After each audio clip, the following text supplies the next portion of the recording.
Assalamualaikum. We are from Smiti Besut. We'll present about emotional development among boarding school students for WSDG 2026. Let's get started.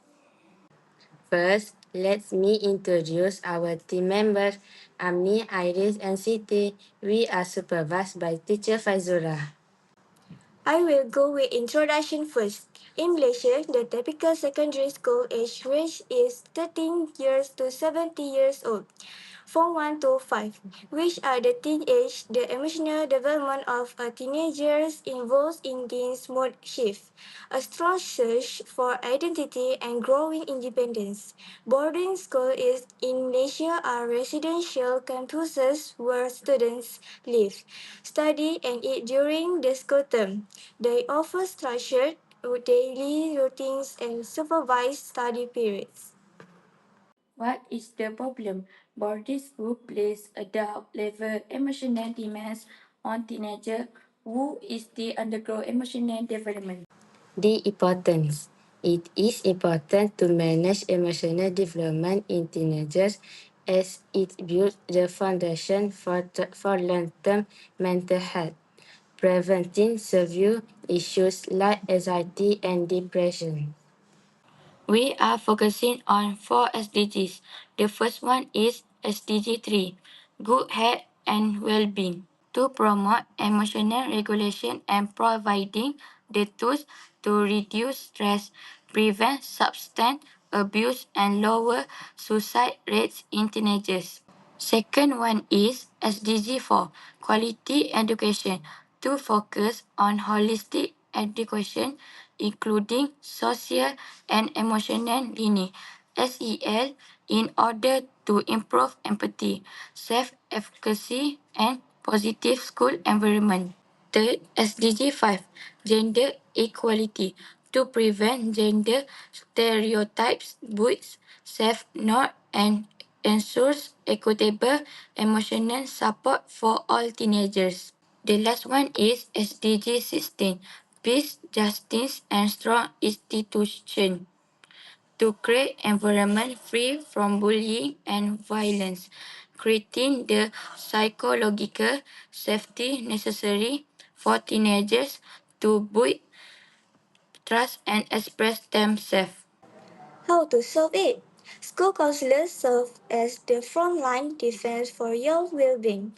To effectively cope with teenager emotional development in Malaysia, school counselors must shift from traditional administrative roles toward a proactive mental health framework. Moving school counselor away from purely disciplinary duties toward confidential, proactive psychological care will help teenagers in handling their emotional development. Assalamualaikum. Today, I will interview the school counselor, Teacher Aisha. Let's go! What is your opinion about emotional development in teenagers?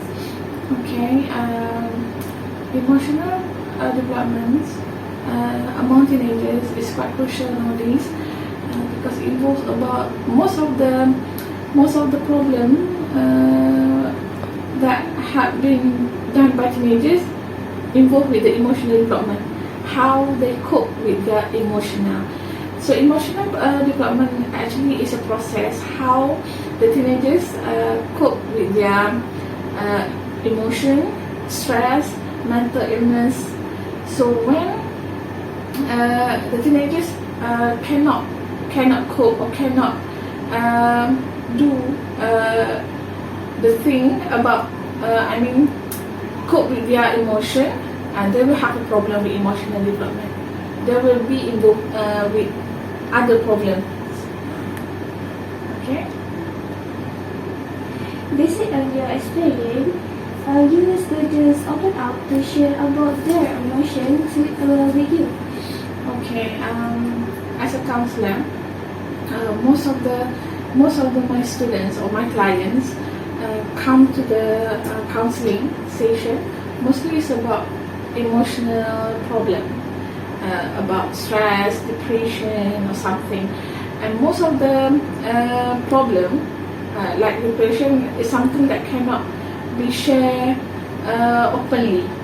So when I want to know my client, what kind of problem that they have, I need to build a rapport, or what we call as trust. Okay. When you want to talk something, you need to trust the person. If I don't have the trust, and or my student don't have the trust with me, we cannot share anything.